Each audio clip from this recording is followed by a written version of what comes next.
Alright guys, man, welcome out to tonight's adventure. I'm testing out a new light I got for my camera.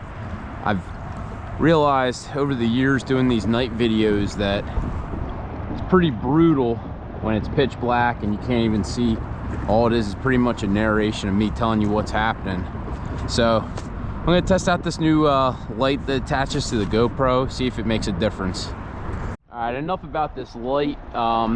Tonight we're gonna start off hitting some of these docks. I got a 1/4 ounce Mackinaw shad tied on. Usually this time of year there's stripers, perch, kind of a mixed bag of species.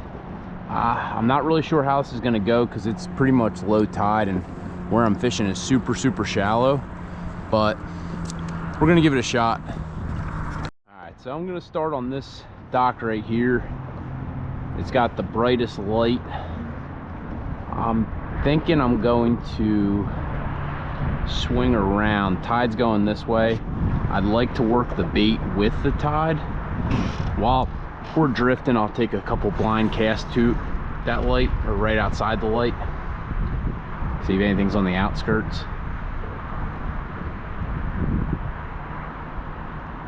And listen, if this doesn't pan out, we'll hit some other structures, but gotta give it a shot.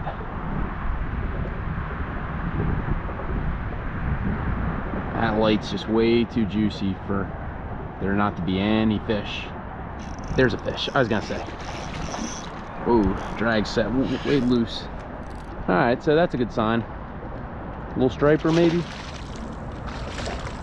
What do we got? What do we got? I'm fishing a super light rod, so everything feels like a monster. Even though at best this guy is a striper with a diaper. Yep. All right, that ain't a bad start to the night. I mean, it's been a minute, man, since I've been out fishing. The newborn at home has been taking up all my time, but finally got some time tonight. All right, so let's let this little guy go. That's, I don't know, very tiny striper. All right, no skunk tonight. All right, so let's get back to this dock. Now, what I was trying to say earlier, why I like to stay down current of where I'm fishing is it looks a lot more natural, especially in an area like this. It has a little bit more current than what I like fishing. That I think staying down current, the bait naturally looks like it's getting pushed with the tide rather than a bait fish that's swimming faster. And I see bait jumping right under that light, so there's definitely some more fish under there. Not sure what that was.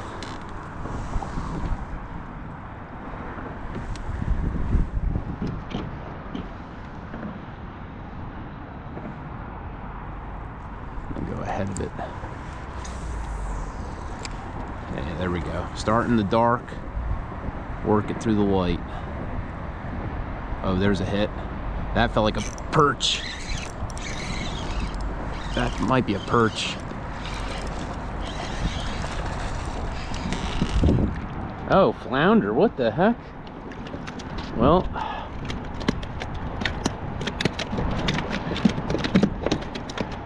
I was way off on that one. That's a dink flounder. Well, you know it's gonna be a good night. We're seeing multiple species. So what's wild, this is October and I did not fish a single day in September for the first time in probably 30 years, if I'm being honest. We welcomed our second child, so my life has been a lot of taking care of the little man and our daughter as well as work, so fishing kind of went on the back burner for a little bit. Fortunately, I have a few hours tonight to kind of poke around I honestly was gonna go home, or I was gonna go to sleep, but I looked at the wind today, and very low wind tonight, and you don't get many days like this where it's reasonable fishing conditions at night.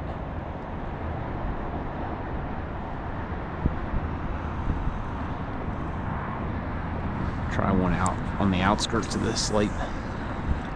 So, hung up the tail. If you're not catching them consistently, it's not really worth wasting a lot of blind casts, if you get what I'm saying. I should have knew better that there'd be some flounder around. There's a fish. Another flounder maybe? Oh yeah. Wow. What are the odds of that? Tell you what, them flounder must be just sitting on that light line and just crushing. I'm gonna try, you know what? The last few casts I've been casting and retrieving. I think I'm gonna cast, let it hit bottom, and kind of slow bounce it to me. Put a little.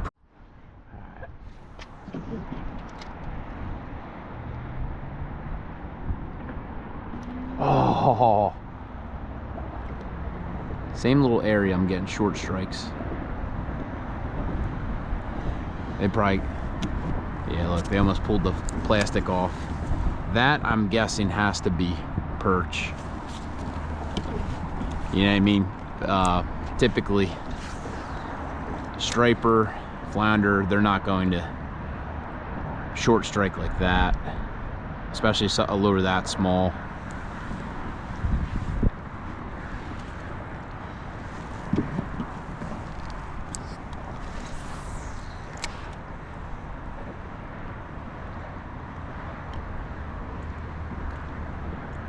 There it is again.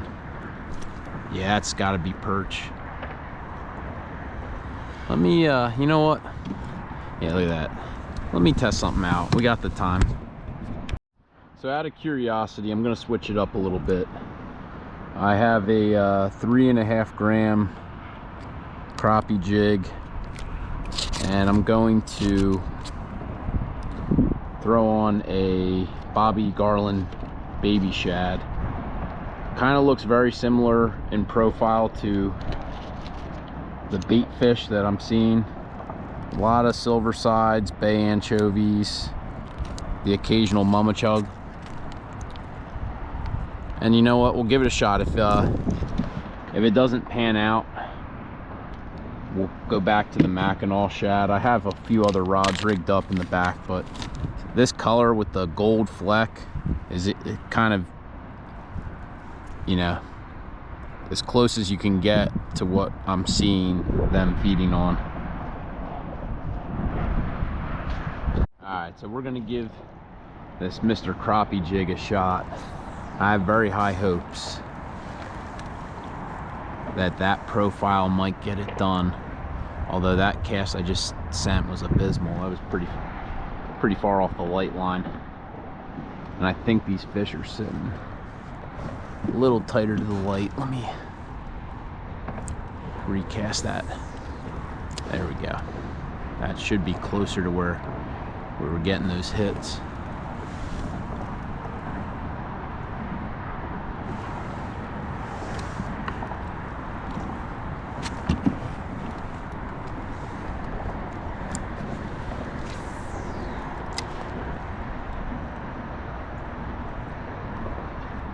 There we go. That's a perch. That was like a real hard perch hit, I think. No, another flounder. What the heck? Bigger flounder too, man. Look at that. Ain't that funny? That is not a perch. That's actually a nice flounder. And actually, if this was September, would have been a keeper, actually. What are the odds of that? Beautiful fish, man. Whew. Now this is the only difficult thing fishing a crappie jig. That was one flounder, and almost straightened out that hook, because these hooks aren't really designed to be fished for the species that we're technically targeting right now. Although, if I'm being honest with you, this was not a flounder expedition. And what's not crazy is the water temperature is really warm right now. It's still in the 60s. Depending on the day, it's been getting back up to 70. So, you know, it's not unheard of to get flounder like this, because I mean, I think back to the year of Hurricane Sandy. I remember going back out in November striper fishing and catching some monster flounder that were out of season by about 2 months. Phew. I'll tell you what, another reason I was out tonight other than the weather was I, you know, stacked a ton of content before the birth of my son to try and get me through, you know, August and September, because I kind of had a feeling that I was not going to have the time to fish that I have had. And, you know, these last 2 months worth of videos are pretty much from the summer. You know, the last week before he was born, I probably filmed about 7 or 8 of the last videos that were just uploaded to YouTube. So I had to get back out here and get some content to try and stay on a schedule. Casting at this light line here, I might move tighter to the structure ahead of me just because the tide's kind of pushing pretty strong. Oh yeah, that's exactly what I need to see. I don't know if you could see right behind that breaker. Decent jump. So let me pull myself up there. I'll tell you what, man, it is hard to see at night sometimes, but having sufficient light definitely helps. Oh man, look at that. Look at those blow-ups up there.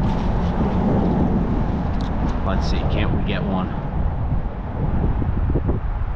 Oh, I can hear him jumping.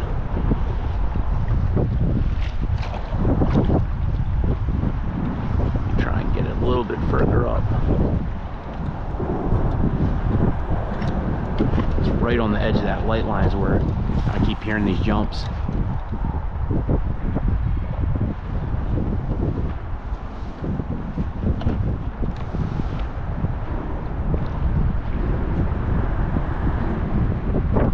There's a fish. There's a fish. Let's go. That's a striper. Man, how I've missed the old striped bass. Took a month hiatus from fishing, and I'll tell you what, they say time makes the heart grow fonder. That could not be any truer in my book, man. It has been, and this is not a big striper by any means, but man, just to get that feeling again, little diaper striper. All right, so I really didn't talk about what I'm using. I just typical you know, slam shady shad or swim bait on a 1/4 ounce jig. All right, we're gonna try right up here. There's a decent amount of current, so there should be some predatory fish sitting there if I'm guessing right. Yep, yes sir, let's go. Usually now we just got to play this right so we don't bash the bridge, flip ourselves. Oh man, that's not a bad bass compared to that first one. Definitely bigger, much bigger. Oh yeah, he's got some size to him.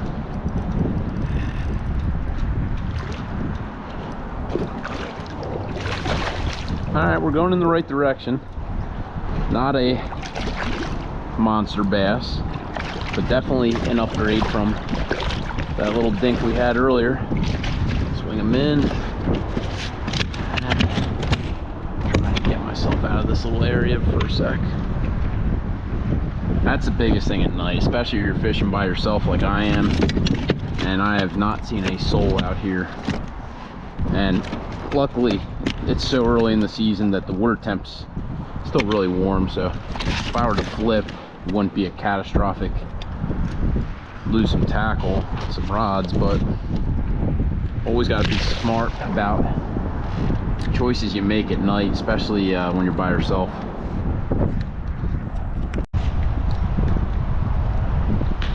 Wow, that just woke me up. I don't know if you saw that. Yeah, there he is.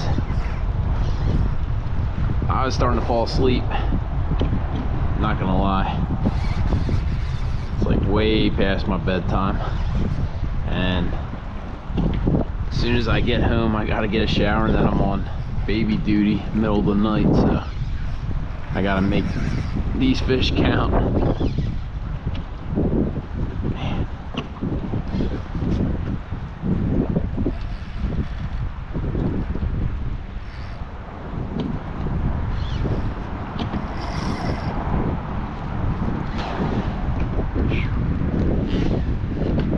This one I might have to net. I got some really light line. I don't want to retie. I also don't want to leave a jig in this fish's mouth. I'd say it's probably like cookie cutter 20, 23, 24. Oh wow, did you see that? Look at that. That's what they're eating right there. Peanut bunker. All right. Let me start pedaling to get this guy back in. Pull myself off to the side here.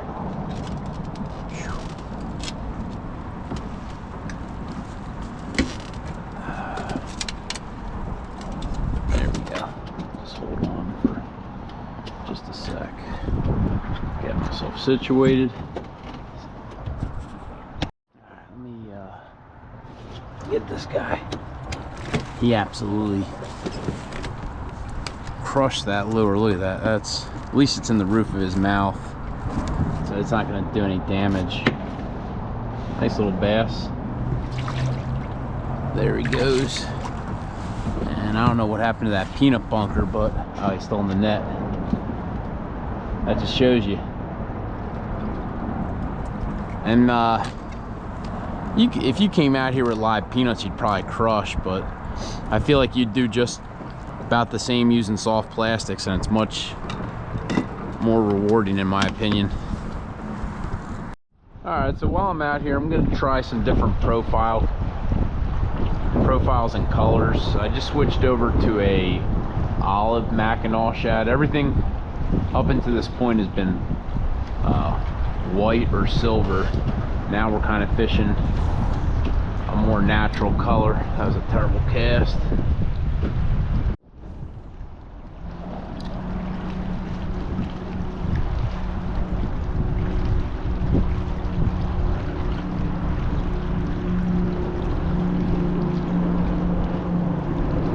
There's a fish. There's a fish. Let's go.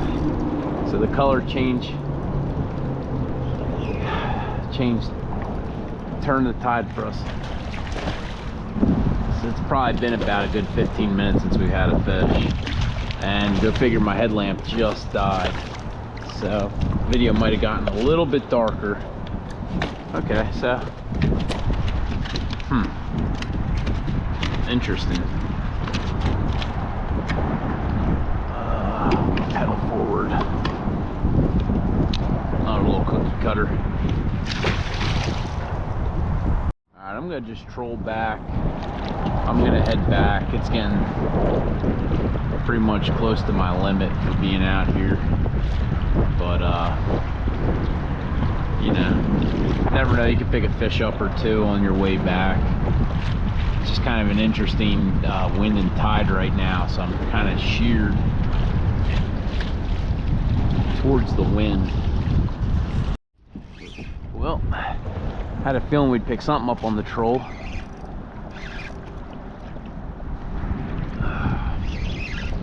That didn't take very long.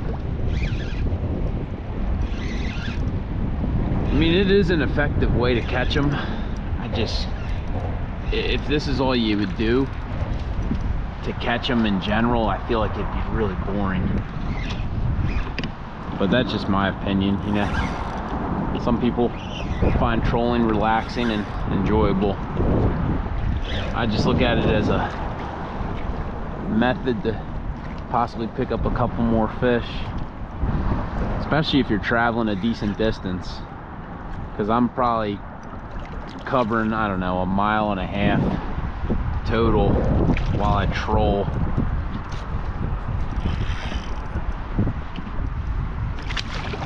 Let's get you in the boat.